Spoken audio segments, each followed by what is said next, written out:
आयुष्य परत मिळेल की नाही मला माहीत नाही, पुढचा जन्म आहे की नाही मला माहीत नाही, पण जो वाट्याला आला आहे तो मात्र आनंदानं जगा.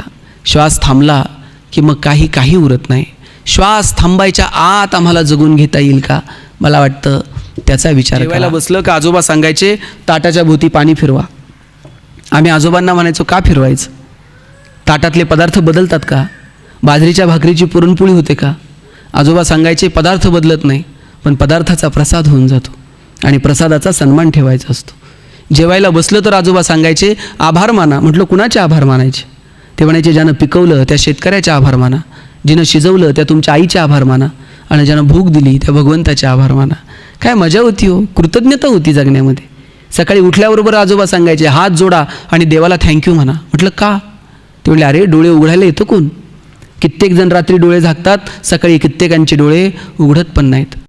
आपले डोळे उघडले त्याला थँक्यू म्हणायचं, दिसला बरं का आज तुझ्या कृपेनं दिवस, चांगला जाऊ द्या. हां, रात्री झोपताना पुन्हा त्याला थँक्यू म्हणायचं, आजचा दिवस चांगला गेला, उद्याचा दिवस बघू द्या. ही कृतज्ञता होती निसर्गाच्या प्रती, भगवंताच्या प्रती, आजूबाजूच्या माणसांच्या प्रती. आता सकाळीही मोबाईल नव्हते आणि रात्रीही मोबाईल नव्हते. सकाळी उठल्याबरोबर काल टाकलेल्या फोटोला किती लाईक्स आणि किती कमेंट्स, 2-4 जरी कमी असल्या तरी करमत नाही. आणि रात्रीचं तर विचारू नका, रात्री पोरं DP असा झूम करून बघतात. कोण बाहेर येतं का त्यातनं. आम्ही कमालीचे अस्वस्थ आहोत. समाजामध्ये असताना शब्दांवर नियंत्रण ठेवता आलं पाहिजे आणि एकांतात असताना विचारांवर नियंत्रण ठेवता आलं पाहिजे. आम्हाला समाजात असताना शब्दावर नियंत्रण ठेवता येत नाही आणि एकांतात असताना विचारांवर नियंत्रण ठेवता येत नाही, आणि म्हणून अडचणी होत जातात. आणि म्हणून आम्हाला मनावरती नियंत्रण ठेवता येईल का, आमच्या कृतीवरती थोडंसं नियंत्रण ठेवता येईल का, निसर्गाकडे डोळे विस्पारून बघता येईल का, निसर्गानं घालून दिलेली शिस्त आम्हाला कडेकोट आमच्या आयुष्यामध्ये अंतर्भूत करता येईल का. निसर्गानं काही शिस्त घालून दिलेली आहे आणि त्या शिस्तीमध्ये कोणताही बडेजावपणा नाही किंवा कोणतंही मिरवणं नाही. त्या शिस्तीमध्ये सहजता आहे. सूर्य त्याच्या शिस्तीचा गवगवा करतो का, किती दिवस झाले मी सकाळी उगवतोच आहे, संध्याकाळी मावळतोच आहे, मला सुट्टी आहे का नाही. शिस्तीत आहे सूर्य, सकाळी वेळेवर उगवतो, संध्याकाळी मावळतो. त्यानं त्याच्या शिस्तीमध्ये थोडाफार जरी बदल केला तरी पृथ्वीवरचं सगळं प्रकरण बिघडून जाईल. निसर्गाचं काय, एखादा समुद्र अथांग आहे, तो समुद्र तो त्याच्या सीमा ओलांडून पलीकडे येतो का. कितीही धो पाऊस पडला तरी तो त्याच्या सीमा ओलांडत नाही आणि कितीही दुष्काळ पडला तरी तो आटत नाही. समुद्र अथांग आहे, स्थितप्रज्ञ आहे, तो त्याच्या मर्यादेत आहे. त्यानं त्याची शिस्त पाळ. समुद्रानं थोडी जरी शिस्त ओलांडली तर निसर्ग त्याच्या शिस्तीत आहे. माणसाचं शरीरसुद्धा बघा, ठराविक वेळेला ठराविक ठोके पडतात. आपण झोपलो तरी हृदय चालू असतं. हृदयाच्या 2-5 ठोक्यांनी जरी शिस्त चुकवली तर आपल्याला दिलेले सगळे अवयव त्याच्या पद्धतीनं छान काम करतायत. त्यांची शिस्त बिघडली तर मग डॉक्टरांकडे जावं लागतं, परत त्यांना शिस्ती. बरं, त्या शिस्तीचा कुठे गवगवा आहे का. हृदय म्हणतं का किती दिवस धडधड तू झोपतोय बिकतोय सगळं चाललंय तुझं. त्या शिस्तीचा कुठेही बडेजावपणा नाही.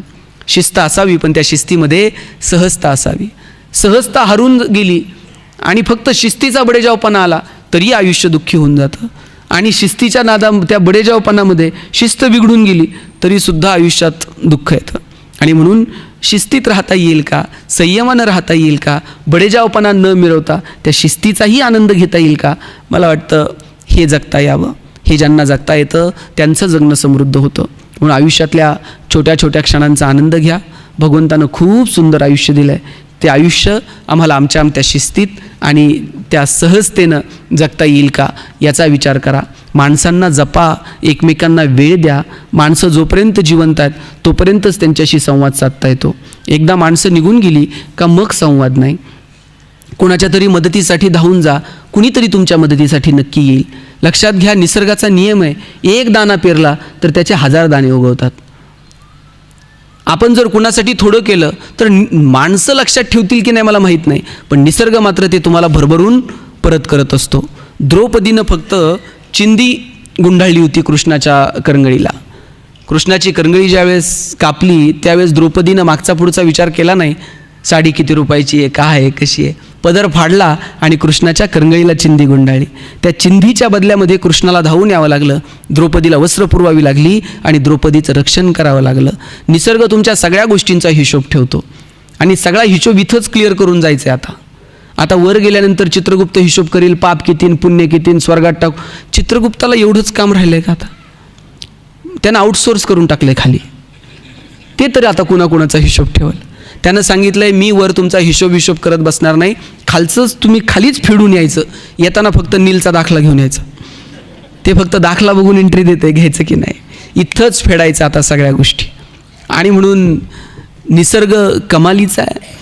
निसर्गातला एक नियम कायम लक्षात ठेवा, घाबरायचं कुणाच्या बापाला नाही. घाबरायचं असेल तर माणसानं फक्त स्वतःच्या कर्माला घाबरायचं, कारण कर्म कधी ना कधी वसुलीला येतं. आणि एकदा का कर्म वसुलीला आलं मग तिथं कुणाचाच वशिला चालत नाही. म्हणून आपण चांगुलपणानं जगावं. भगवंत आपल्या कायम सोबत असतो. जिथं आपले प्रयत्न संपतात तिथे तो धावून येतोच. फक्त तेवढा चांगुलपणा, तो विश्वास आपल्या मनामध्ये असला पाहिजे. आणि आमच्या आजोबा सांगायचे, देवाच्या काठीचा आवाज होत नाही. आपल्या तर काठीचा आवाज होतो, पण देवाच्या काठीचा आवाज होत नाही. तो येतो, फक्त तितका तो विश्वास आमच्यावरती असला पाहिजे. आणि आलेला आम्हाला असंच एकदा एक महाराजांनी सांगितलं, भगवंत तुमच्या मदतीसाठी धावून येतो, तुम्ही चांगुलपणा ठेवा. गावाला पूर आला, सगळं गाव सोडून निघालं, एक पठ्ठ्या म्हणलं नाही देव आला पाहिजे, आपण त्याशिवाय जात नसतो म्हटलं. देव आल्याशिवाय मी जातच नाही. त्याच्या दारात पाणी आलं, घरात पाणी आलं, तो घरावर जाऊन बसला, एक नावाड्या नाव घेऊन आला, तो मला नाही देव आल्याशिवाय आपण जात नसतो म्हटलं. शेवटी एका मंदिराच्या कळसावर जाऊन बसला, कोणतरी हेलिकॉप्टर घेऊन आलं, बाबा आता तर दोर पकड वर ये, काय म्हणला देव आल्याशिवाय आपण जात नाही. शेवटी देवबिव काय आला नाही आणि हे पाण्यात बुडून गेला. वर गेल्यानंतर देवाला म्हणला, मला 1 मिनिटासाठी तरी खाली पाठव म्हणला. म्हणला का? मला लोकांना सांगू दे, तू काही कामाचा नाही म्हणला. एवढ्या वेळ आवाज दिला तुला, होता कुठं? देवानं सांगितलं, बाबा दारात होता तेव्हा आलेलाही मीच होतो, घरावर चढला तेव्हाही मी चालतो, आणि वर हेलिकॉप्टर घेऊन आलो तरी तुला कळलं नाही, तर आता मी तरी काय करणार आहे. भगवंत येतो, फक्त आपल्याला तो समजला पाहिजे. माणसाच्या रूपात, कुणाच्या ना कुणाच्या रूपामध्ये तो येतो आणि आपल्याला मदत करून निघून जातो. मला वाटतं तो चांगुलपणा फक्त मित्रांनो आपल्यामध्ये असला पाहिजे. द्रौपदीचा विश्वास होता कृष्णावरती, आणि म्हणून कृष्ण वेळोवेळी द्रौपदीच्या रक्षणासाठी धावून आला.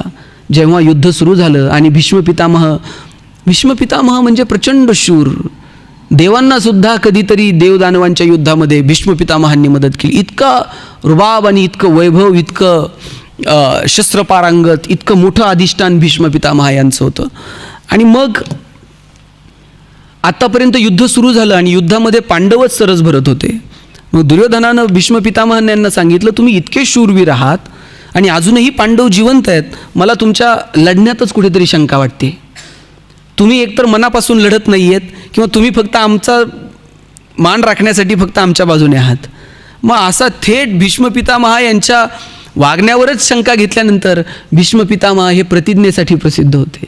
एकदा भीष्मानं प्रतिज्ञा केली, भीष्म प्रतिज्ञा, मग ते काही केलं तरी मागे येणार नाही. आणि मग भीष्म पितामह यांनी प्रतिज्ञा केली, उद्याचा दिवस हा पांडवांचा शेवटचा दिवस असेल, उद्या एकही पांडव जिवंत राहणार नाही. आणि ही बातमी कळली कृष्णाला. कृष्ण म्हटलं आता हे सांगायला पाहिजे पांडवांना. सांगायला म्हणून गेला तर पांडव गाढ झोपलेले होते. द्रौपदी जागी होती. द्रौपदीला म्हटलं, अरे यांना काय समजतंय का, युद्धाची काही नीती भीती ठरवायची, हे गाढ झोपलेत. द्रौपदी म्हटली, कृष्णा तू जागा आहेस म्हणून ते झोपलेत, त्यांना खात्री आहे तू आहे जागा. काय हा विश्वास आहे भगवान श्रीकृष्णावरचा. तो म्हटला झोपू दे, चल आता. ते भीष्मानं प्रतिज्ञा केली आहे भीष्म पितामहांनी की बाबा रे उद्या एकही पांडव जिवंत राहणार नाही. आणि मग भीष्म पितामह यांना भेटायला द्रौपदी आणि कृष्ण गेले. भीष्म पितामह असे सभागृहामध्ये ध्यानस्थ बसलेले होते, डोळे बंद केलेले होते, आणि द्रौपदी आणि कृष्ण त्या दारामध्ये जाऊन थांबले. कृष्णानं द्रौपदीला सांगितलं, चपला बाहेर काढ, पायांचा आवाज होऊ देऊ नको. आणि भीष्म पितामह यांच्या पायावर डोकं ठेवून पटकन निघून ये. पायांचा आवाज न करता द्रौपदी तिथपर्यंत चालत गेली. भीष्म पितामह यांच्या पायावरती डोकं ठेवलं आणि बांगड्यांचा आवाज झाला. कुणीतरी स्त्री आहे. डोळे न उघडता भीष्म पितामह यांच्या मुखातून शब्द बाहेर पडले, सौभाग्यवती भव. आणि डोळे उघडून बघतायत तर द्रौपदी समोर. आणि काल तर प्रतिज्ञा घेतली आहे, एक पांडव जिवंत उरणार नाही. भीष्म पितामह हसायला लागले, म्हणले, द्रौपदी तू एकटी आलेली नसणार, कृष्ण कुठे? द्रौपदीनं असं तिकडे दाराकडे हात केला. बाहेर काढलेल्या चपला कृष्णानं हातात घेतल्या होत्या आणि कृष्ण चपला हातात घेऊन नाचत होता. भीष्म पितामह म्हटले द्रौपदीला, तुझ्या चपला हातात घेऊन जर कृष्ण नाचू शकतो तर तुझ्या आयुष्यात कोणतंही संकट आणि दुःख येऊ शकणार नाही. काय हो, असा कृष्ण सखा सोबती आपल्या आयुष्यात असला पाहिजे आणि त्याच्यासाठी कर्म चांगलं असलं पाहिजे. त्याच्यासाठी आपण एक चांगुलपणा आपला जपला पाहिजे. आता समाजात चांगला राहिला नाही, लोकच उपकार जाणणारी नाहीत. ठीक आहे, ज्याला जसं वागायचं आहे तसं वागू द्या. आपण आपल्या शिस्तीत, आपण आपल्या धुंदीत, आपण आपल्या मस्तीत जगायचं. कारण प्रत्येक गोष्टीचा हिशोब कधी ना कधी होत असतो. वेळ जातो चांगुलपणा पुढे जायला, पण ज्या दिवशी वेळ येते त्या दिवशी मात्र सगळ्या गोष्टींचे हिशोब चुकते झालेले असतात. ते चित्रपटात तुम्ही बघा बरं, विलन 2.5 तास रुबाबात असते, हिरो शेवटच्या अर्धा तासात जिंकतो.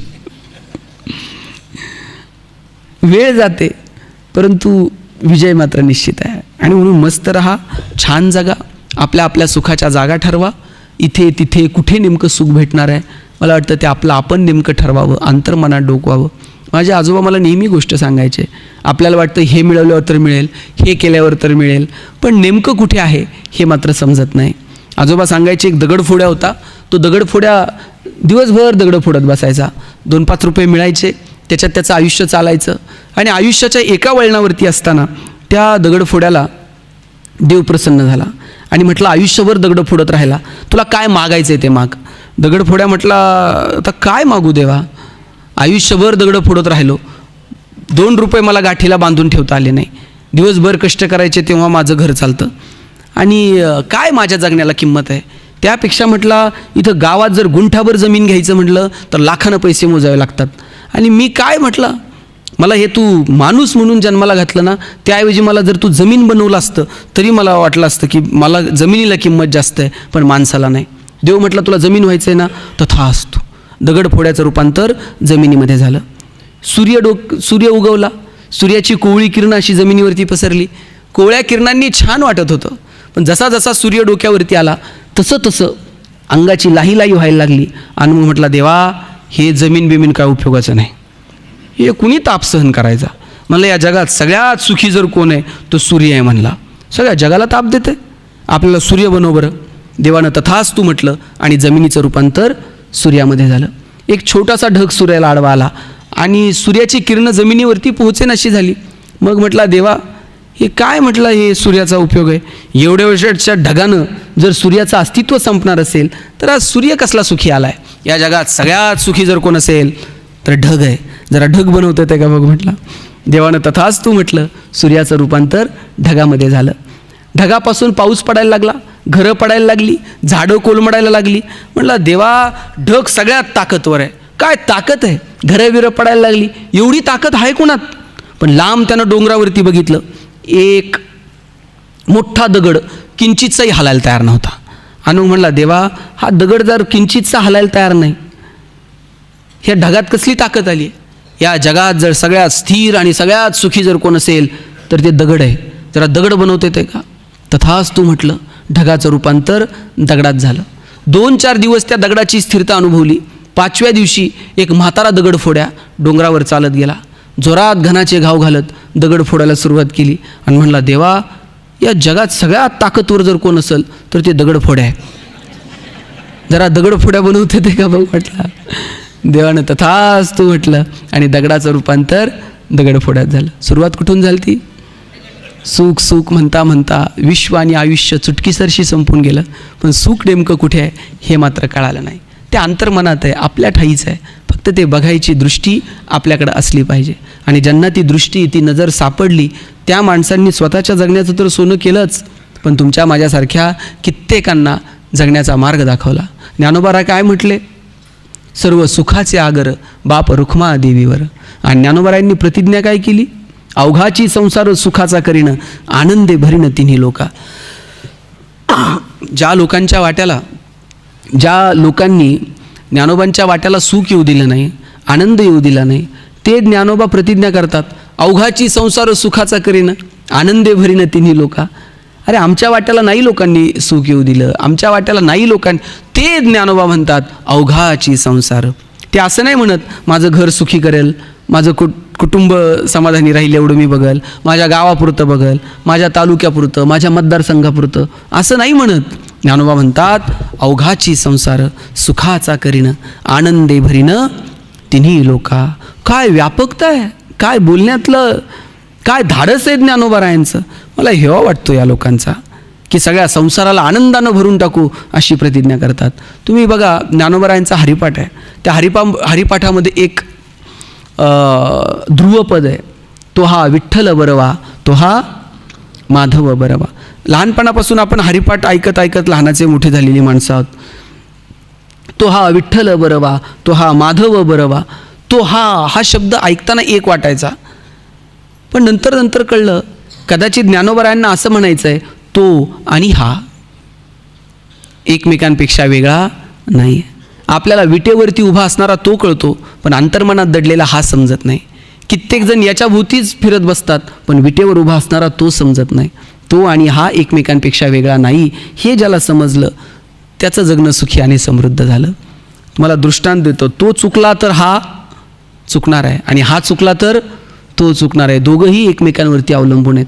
एक व्यापारी होता आणि एक शेतकरी होता. शेतकऱ्याचा आणि व्यापाऱ्याचा व्यवहार होता. शेतकरी त्या व्यापाऱ्याकडनं 1 किलोभर साखर, तांदूळ, जे काही सामान लागेल ते किलोच्या मापानं घेऊन यायचा, आणि त्याच्या बदल्यामध्ये त्याला 1 किलो साखर आणली तर 1 किलो लोणी नेऊन द्यायचा.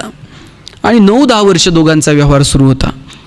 आणि 9-10 वर्षानंतर व्यापाऱ्याला वाटलं, आत्तापर्यंत शेतकऱ्यानं दिलेलं लोणी आपण कधीच मोजून घेतलं नाही, आता मात्र आपण मोजायला हवं. आणि पहिल्यांदा आयुष्यात त्यानं ते लोणी मोजलं आणि ते 900 ग्रॅम भरलं. आता 900 ग्रॅम लोणी भरल्यानंतर व्यापारी चिडला, म्हटला 9-10 वर्ष आपला हा व्यवहार सुरू आहे आणि यानं 900 ग्रॅम लोणी देत आहे, आपला तोटा झाला किती. मग जेव्हा तो साखर घ्यायला आला त्यावेळेस मात्र व्यापाऱ्यानं सांगितलं, आता मात्र मी तुझ्यासोबत व्यवहार करणार नाही. 9-10 वर्ष मी आंधळेपणानं तुझ्यावरती विश्वास ठेवत राहिलो, आणि आज मी पहिल्यांदा लोणी मोजलं तर ते 900 ग्रॅम भरलं आहे, तू मला फसवत होता. शेतकरी त्याच्यावरती म्हटला, हे बघा म्हटला दुकानदार, मला फार व्यवहार कळत नाही, मला फार मोजमापही कळत नाही, माझ्याकडं तराजू आहे फक्त घरात, त्यात माप नाही आहे. तुम्ही दिलेली साखर मी एका पारड्यात ठेवतो, तो हा विठ्ठल बरवा, तो हा माधव बरवा. तो चुकला तर हा चुकणार आहे. जेव्हा कधी दुःख वाट्याला येईल त्यावेळेस समजायचं तो कुठेतरी चुकलेला आहे. आपलं आपण आत्मपरीक्षण करायचं आणि पुढे चालत राहायचं. म्हणून आयुष्यातल्या छोट्या छोट्या क्षणांचा आनंद घ्या. जास्त वेळ आपला घेत नाही. जाताना फक्त उद्या परत या ऐकायला. जाताना फक्त इतकंच सांगतो, आयुष्य परत मिळेल की नाही मला माहीत नाही, पुढचा जन्म आहे की नाही मला माहीत नाही, पण जो वाट्याला आला आहे तो मात्र आनंदानं जगा. श्वास थांबला की मग काही उरत नाही. श्वास थांबायच्या आत आम्हाला जगून घेता येईल का, मला वाटतं त्याचा विचार करा. आपल्याला हसता येतं हसा, गाता येतं गा, छोट्या छोट्या गोष्टींमध्ये रमून जा, चांगले चित्रपट बघा, चांगली गाणी ऐका, चांगली व्याख्यानांना जा, चांगल्या माणसांना भेटा, चांगली पुस्तकं वाचा, एकमेकांसोबत संवाद साधत राहा. माणसं जोपर्यंत आहेत तोपर्यंत त्यांच्या हातात हात द्या, तोपर्यंत त्यांच्यासोबत स्पर्श ठेवा. माणसं निघून गेली का मग सापडत नाहीत. आपण माणसं निघून गेली का मग त्यांचं कौतुक करतो, मग त्यांचे गोडवे गातो. आपण गायलेले गोडवे त्यांच्या कानापर्यंत पोहोचत नाहीत. जोपर्यंत माणसं जिवंत आहेत तोपर्यंतच सगळं आहे. ज्या दुसऱ्या गावात गेलेला माणूस भेटल, दुसऱ्या तालुक्यात गेलेला माणूस भेटल, पण माणसं एकदा ढगात निघून गेली का मग मात्र ती सापडत नाहीत. ज्यांच्याकडे माणसं आहेत त्यांना जपा, नात्यागोत्यांमधला आनंद घ्या, एकमेकांच्या सुखदुःखामध्ये मनापासून सहभागी व्हा, आणि अहंकाराच्या पलीकडं थोडंसं जा. जसं ज्ञानोबा माऊली म्हटले की सांडी तो अवगुणू, आपल्यामध्ये असणारा अवगुण एक अहंकार असा अवगुण आहे की जो आपल्याला शाश्वत सुखापर्यंत जाऊ देत नाही.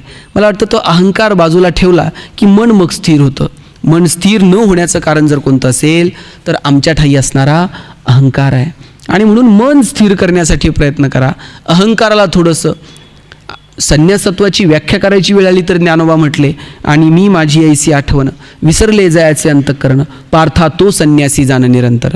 संन्यासत्वाची व्याख्या करताना ज्ञानोबा असं नाही म्हटले ज्यानं भगवा वेश परिधान केला आहे तो संन्यासी, ज्यानं संसार केला नाही तो संन्यासी, जो भौतिक गोष्टींच्या पलीकडे गेला तो संन्यासी. संन्यासत्वाची व्याख्या करताना ज्ञानोबा म्हटले, जो स्वतःतला मीपणा विसरला तो संन्यासी.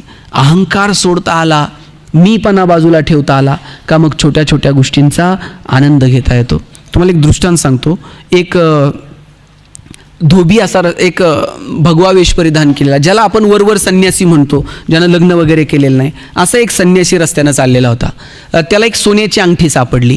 त्यानं ती पटकन उचलली, पण त्याच्या मनात आलं आपण संन्यासी आहोत, ह्या भौतिक गोष्टींचं आकर्षण आपल्याला असू नये, आपण ही तिथेच ठेवावी. पण दुसरं मन त्याला सांगत होतं की नाही, आपण 5 मिनिट इथे थांबू, आल्या गेलेल्यांना विचारू तुमची आहे का, तुमची आहे का, आणि 2-4 लोक नाही म्हणली आणि मग ठेवायला काय हरकत आहे. तिथून एक धोबी चाललेला होता, पांढरा वेश परिधान केलेला, कपड्याचं गाठोडं असं डोक्यावरती घेतलेलं. पहिल्यांदाच तो धोबी तिथून निघालेला आणि पहिलाच माणूस त्याला धोबी भेटला. संन्यासानं त्याला घाबरत घाबरत विचारलं, का हो ही सोन्याची अंगठी तुमची आहे का. धोबी म्हणला नाही आणि पुढे निघून गेला.